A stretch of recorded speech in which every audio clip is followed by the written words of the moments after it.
बिस्मिल्लाहिर्रहमानिर्रहीम अस्सलामुअलैकुम रहमतुल्लाह। पाकिस्तान में इस वक्त सबसे बड़ा जो इशू बना हुआ है वो है निगरान हुकूमत का, क्योंकि अब इस हुकूमत के पास सिर्फ 2-3 हफ्ते रह गए हैं और 2-3 हफ्तों के बाद निगरान हुकूमत को हुकूमत मुंतकिल कर दी जाएगी। लेकिन सबसे बड़ा सवाल ये है कि निगरान वज़ीर-ए-आज़म कौन बनेगा, क्योंकि उसके लिए बहुत ज़्यादा बातचीत हो रही है, मुज़ाकरात हो रहे हैं, लॉबिंग हो रही है, बहुत ज़्यादा उस हवाले से डिस्कशन हो रही है कि आखिरकार किसको निगरान वज़ीर-ए-आज़म बनाया जाना है। और निगरान वज़ीर-ए-आज़म के लिए बहुत से नाम इस वक्त गर्दिश कर रहे हैं, बहुत से नामों के ऊपर बातचीत हो रही है। शहबाज शरीफ और आसिफ अली जरदारी ने मुलाकात की है मॉडल टाउन के अंदर, और वो जो मुलाकात हुई है, जहाँ पर उस मुलाकात के अंदर बहुत सी चीज़ों के हवाले से बातचीत की गई।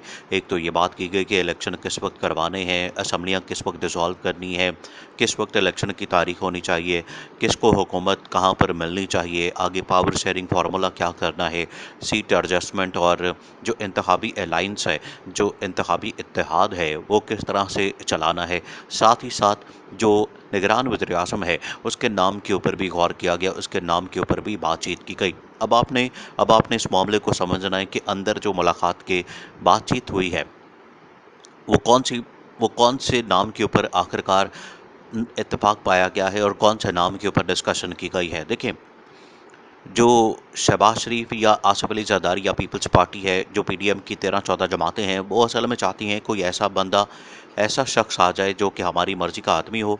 हम उसको कहें कि आपने इस तरह से मैनिपुलेशन करनी है, आपने इस तरह से मैनूवरिंग करनी है, आपने इस तरह से इलेक्शन मैनेज करनी है, तो वो उस तरह से कर दे। वो इस वजह से अपनी मर्जी का आदमी लाना चाहते हैं। लेकिन इमरान खान ने जिस बंदे का नाम रेफ़र किया, जिस बंदे को आगे करना चाहा है, उसमें उसमें सबसे पहला नाम जो है वो शाह महमूद कुरैशी का है। देखिए, इमरान खान ने कहा कि पाकिस्तान के अंदर इस टाइम 2 हुकूमतें, पंजाब और केपी के अंदर जो 2 हुकूमतें हैं, दोनों या तो पीपल्स पार्टी की जानिब से लॉन्च की गई, या फिर एक जगह पर नून लीग की हुकूमत है और एक जगह पर जमीयत उलमा इस्लाम को हुकूमत दी गई है। तो तमाम जमातों को एडजस्ट किया गया है, तमाम जमातों को किसी न किसी जगह पर पावर दी गई है, सिवाय पीटीआई के, सिवाय तहरीक इंसाफ के, सिवाय इमरान खान के। तो इमरान खान ने एक तजवीज़ दी है कि अगर शाह महमूद कुरैशी को पाकिस्तान का निगरान वज़ीर-ए-आज़म बनाया जाता है, तो वो ऐसा निगरान वज़ीर-ए-आज़म होगा। देखिए, शाह महमूद कुरैशी की इस वक्त इम्पोर्टेंस क्या है। इस वक्त 4-5 नाम चलें, उसके अंदर एक तो गौहर एजाज का नाम शामिल है, उसके अंदर मियाँ आमिर महमूद का नाम शामिल है।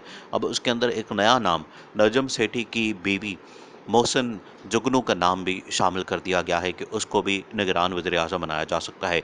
लेकिन अगर शाह महमूद कुरैशी को निगरान वज़ीर-ए-आज़म बनाया जाता है, तो उसके फ़ायदे ये होंगे कि शाह महमूद कुरैशी आइन और कानून के ऊपर अमल करने वाला आदमी है, उसका पाबंद रहेगा और वक्त के ऊपर इलेक्शन करवा देगा। देखिए, जो सबसे बड़ा मसला बना हुआ है, इमरान खान ने तो पहले दिन कह दिया था कि पाकिस्तान के अंदर वक्त के ऊपर इलेक्शन होने चाहिए, आइन और कानून के मुताबिक काम होना चाहिए, आइन और कानून के ऊपर अमल दरामद होना चाहिए। और इमरान खान आज भी ये बात करता है कि आइन और कानून के ऊपर अमल दरामद होना चाहिए। जितनी देर तक पाकिस्तान में आइन और कानून के ऊपर अमल नहीं होगा, इंसानी हकूक़ की पाबंदियाँ बंद नहीं होंगी, मुल्क के अंदर क्रैकडाउन, मुल्क के अंदर फैशताइत, मुल्क के अंदर फैशिज्म, मुल्क के अंदर आमरीत, जो ये हाइब्रिड सिस्टम एक मुल्क के ऊपर मसलत किया गया है, जितनी देर तक इसको ख़त्म नहीं किया जाएगा, उतनी देर तक पाकिस्तान के अंदर एक तो अमन व अमान नहीं आ सकता, दूसरा ये कि सियासी इस्तेहकाम नहीं आ सकता, और तीसरा ये कि उतनी देर तक पाकिस्तान की मईशत बेहतर नहीं हो सकी। ये सारी चीज़ें आपस के अंदर लिंक हैं। ये इमरान खान ने कोई एक दफ़ा नहीं, कई मरतबा ये बातें की और आज भी इमरान खान ने यही बातें करता है। अब जब शहबाज शरीफ और आसिफ अली जरदारी के दरमियान मुलाकात हुई है, वो मुलाकात बड़ी अहम है। उस मुलाकात को आपने समझना है।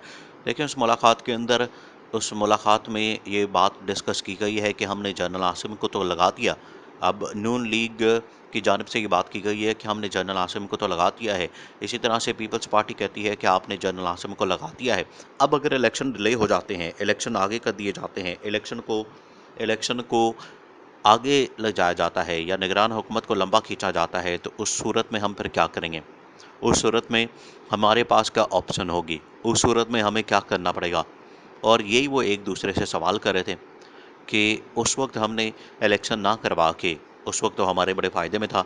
उस वक्त इस्टेब्लिशमेंट इलेक्शन नहीं करवाना चाहती थी। हम बड़े खुश थे कि ये तो बड़ी मज़े की बात है कि इलेक्शन नहीं हो रहे, और हमें अपनी मर्ज़ी के हमने अपने बंदों को इंस्टॉल कर दिया पंजाब और केपी के अंदर। ये तो बड़ा ज़बरदस्त है कि इलेक्शन नहीं हो रही हो, इससे इमरान खान का रास्ता रुका हुआ है। लेकिन अब तो असल मसला आ गया हमारे ऊपर। अब तो हमारा रास्ता भी रुकने जा रहा है। तो अगर मुल्क के अंदर अब इलेक्शन नहीं होते हैं तो आगे हमारा रास्ता रुक जाना है। तो जो हम इमरान खान के लिए कल सोच रहे थे और उसका हम फ़ायदा उठा रहे थे, आज वही सूरत हाल हमारे ऊपर पड़ गई है। आज उसी का खमियाजा हमें भुगतना पड़ेगा। आज उसी की वजह से हमें नुकसान का सामना करना पड़ सकता है कि अगर जनरल आसिम मुनीर इलेक्शन नहीं करवाती, इस्टेब्लिशमेंट इलेक्शन नहीं करवाती, या इलेक्शन कमीशन इलेक्शन के लिए एग्री नहीं करता और इसको 6 महीने साल के लिए आगे किया जाता है, 6 महीने साल के लिए पोस्टपोन किया जाता है, 6 महीने साल के लिए कोई ना कोई सिचुएशन बना दी जाती है पाकिस्तान के अंदर।